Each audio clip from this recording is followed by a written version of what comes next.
નમસ્કાર મિત્રો, આજે વિશ્વકર્મા જયંતીના આ મંગલમય અવસરે આપણે સૌ અહીં કોઠારિયા મેન રોડ પર આવેલા શ્રી કડિયા જ્ઞાતિના શ્યામ મંદિરના પવિત્ર પ્રાંગણમાં એકત્રિત થયા છીએ.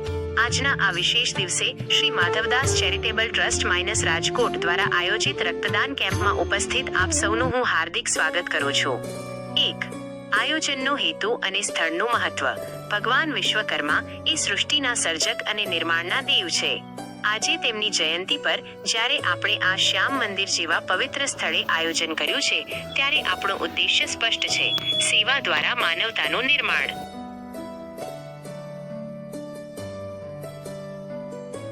સેવાના કાર્યોમાં અગ્રેસર રહ્યું છે અને આજનો આ કેમ્પ તેનું ઉત્તમ ઉદાહરણ છે. 2.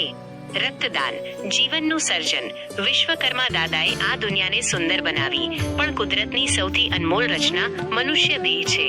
આ દેહમાં વહેતું રક્ત જ્યારે બીજાના કામમાં આવે છે, ત્યારે જ જન્મોત્સવની ઉજવણી સાર્થક ગણાય છે.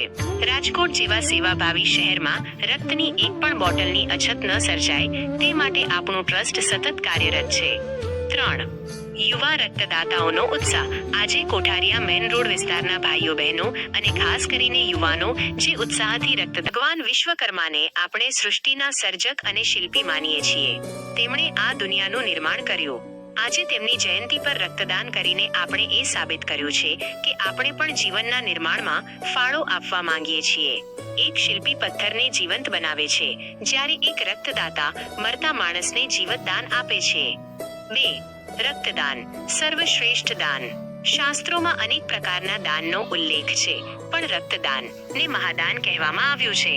તેનું કારણ એ છે કે રક્ત કોઈ ફેક્ટરીમાં બનાવી શકાતું નથી. તે માત્ર એક માણસ જ બીજા માણસને આપી શકે છે. આપણું 300 થી 400 મિલી રક્ત કોઈના ઘરનો દીવો બુઝાતો બચાવી શકે છે. 3. માનવતાનો સંદેશ. રક્તદાનમાં કોઈ જ્ઞાતિ, જાતિ. આજ રોજ વાઘેલા ગ્રાફિક્સ દ્વારા આયોજિત રક્તદાન શિબિરમાં જે ભાઈઓ અને બહેનોએ ઉત્સાહપૂર્વક જોડાઈને રક્તદાન કર્યું છે, તે બદલ આપ સૌનો હૃદયપૂર્વક ખૂબ ખૂબ આભાર.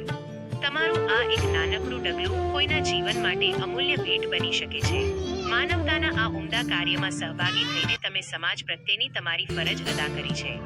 આશા છે કે ભવિષ્યમાં પણ આપ સૌનો આવો જ સાથ સહકાર મળતો રહેશે. ધન્યવાદ. વાઘેલા ગ્રાફિક.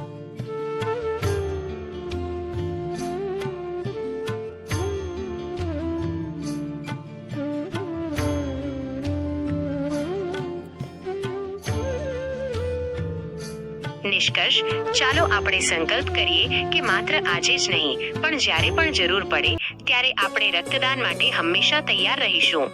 ભગવાન વિશ્વકર્મા આપણને આવી જ રીતે સમાજ ઉપયોગી કાર્યો કરવાની શક્તિ આપે તેવી પ્રાર્થના. રક્તદાન એ જ સાચી પ્રભુ ભક્તિ. આભાર. જય વિશ્વકર્મા.